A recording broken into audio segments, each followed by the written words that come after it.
Hello everyone, সবাই কেমন আছো? আমি তো অনেক অনেক ভালো আছি। আর সকাল থেকে মুষলধারে বৃষ্টি, আর বাইরে না বিকেলবেলা প্রচুর মেঘ করেছিল, কিন্তু বৃষ্টিটা আর হয়নি। যেহেতু বৃষ্টি হয়নি, আমি বাজার থেকে সমস্ত বাজার করে বাড়িতে চলে এসেছি, কারণ পরের দিন আমাদের বাড়িতে অনেক আত্মীয় আসবে। তার জন্য আমি নিজের হাতে রান্না করবো। আর রাত্রেবেলাই না আমি সমস্ত সবজিগুলো কেটে নিয়েছিলাম, কারণ পরের দিন সকাল সকাল উঠে রান্না করতে হবে, আর কাটতে গেলে বহুত লেট হয়ে যাবে।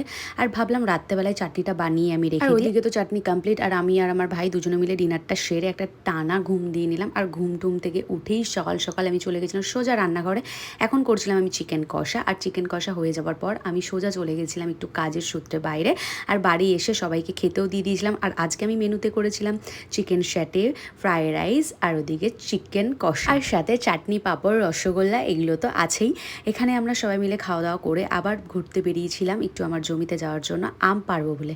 আর কাঁচা আম কে কে ভালো খাও বলো তো? আর আম খাওয়ার থেকে আম পাড়ার মজাটা না সব থেকে বেশি। তো এইখানে ফাইনালি অনেকগুলো আম পারলাম, আর বাড়ি ফেরার পথে একটু আইসক্রিম খেয়ে নিলাম। তো ব্যাস, টাটা।